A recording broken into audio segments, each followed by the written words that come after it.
Well, thanks everyone for joining this afternoon's Match Day -2 media availability with Nashville City head coach PJ Callaghan ahead of the club's match versus FC Cincinnati Saturday. Coach, concluding a 2-match homestand Saturday night on a 3-match win streak. How's training been this week, and what do you expect to see from Cincinnati Saturday at Geo's Park?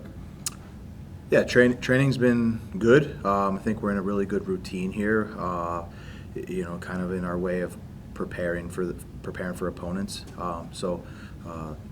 I think the energy is good, and there's a good confidence and good, I would say, buzz to the team.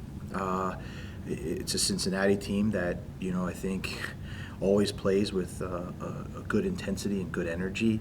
A really well coached team, a team that a lot of the players have been playing together for a while, and then it's an ambitious club that's made really good, I think, additions to their roster and continually always trying to improve.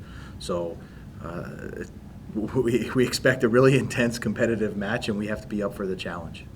Thanks, Coach. We'll start with Ben, and as always, ask two if you guys have them.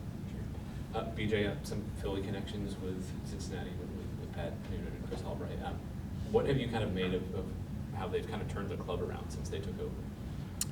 Yeah, I think it's a real testament to sort of like having a vision, getting people aligned behind the vision, and executing it. And I think I think Chris has done a tremendous job from a leadership standpoint in creating you can tell that there's a real winning culture, and that a lot of the moves and a lot of the decisions that are made are done in a real strategic way, and I think that provides confidence to an organization, everybody who comes to work, and it trickles down to, I think Pat is one of the best American coaches we have in the country, and it's a real, I would say it's a real clean combination of like having a team that's really organized and plays in a very difficult way on the field, and then just the way you can see the players, the way he manages the players, you can see the energy and how they play so hard for Cincinnati and for the club, and so I think it's they're definitely for me it's a franchise that has shown sustained success, and they do it in a very clear way, and I think they present challenges on the field for us that we have to be ready for. And then Ahmed and Patrick missed last game. It looked like they were out there at the end. So I'm assuming they're kind of back and recovered from whatever the bug was, but what's kind of overall fitness looking like? Yeah, Patrick, Ahmed are, I don't want to call them fine, but it was a stomach bug, and they're back to normal, and back into full training. So knock on wood that everything goes smooth. But yeah, it's, in total full team training. Jacob? Yeah, BJ, this season through 5 games, I've noticed you haven't, I think, used all 5 substitutions in a game yet, and I think just once just 2 substitutions you've made before the 75th minute. I guess I'm wondering how much of that is a function of just what you're seeing from the starting 11. Do you feel you found like do you feel like that's indicative of like maybe a rhythm you found with the starting 11? And I guess maybe what's your overall approach to substitution? Yeah, I think when we look at substitutions, you have to sub because something presents. There's a reason to make a substitution. So if the team is playing well, you don't want to disrupt that. But then, so what is it? Is a like for like sub due to fatigue? Is it a tactical adjustment? So you make a tactical adjustment. Does the game state present something that needs to do? So for us, it's just a lot of the games have kind of been in a pretty consistent flow.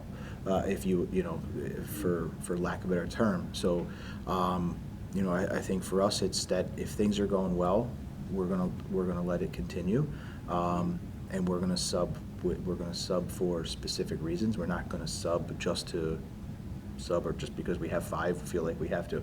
I mean, it wasn't so long ago that you only had 3, and so so for us it has to be meaningful.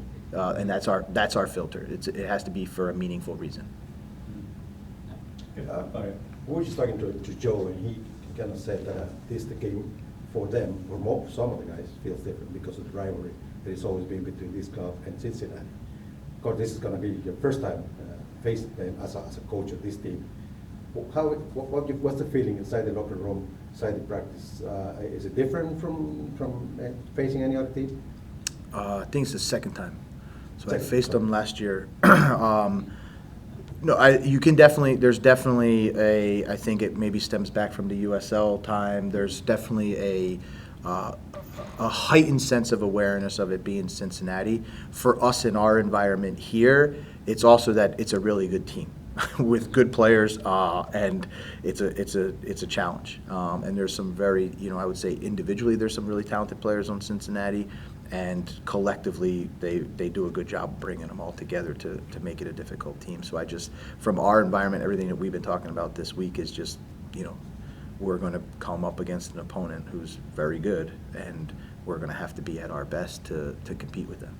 It's easy to say that you're probably going to face a better team. Usually teams get better as they go through the season. Now, they made a lot of changes there, important changes. How do you feel as a coach that you're going to face a different or very different team? Better, of course, but what's the feeling from you as a coach on what you're going to see from Pat this time? Yeah, you saw that the benefit that they had was that they were able to go through Champions League. So they've been tested, and they've had more opportunities to learn and gel than we have.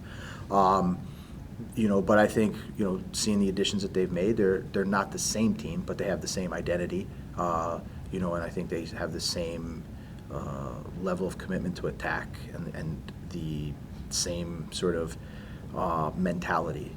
For us, I think we're an improved team, and but at the same time, I think we still have the same identity, but we've improved, as a team and individually and as a team. So I don't really see a whole lot different.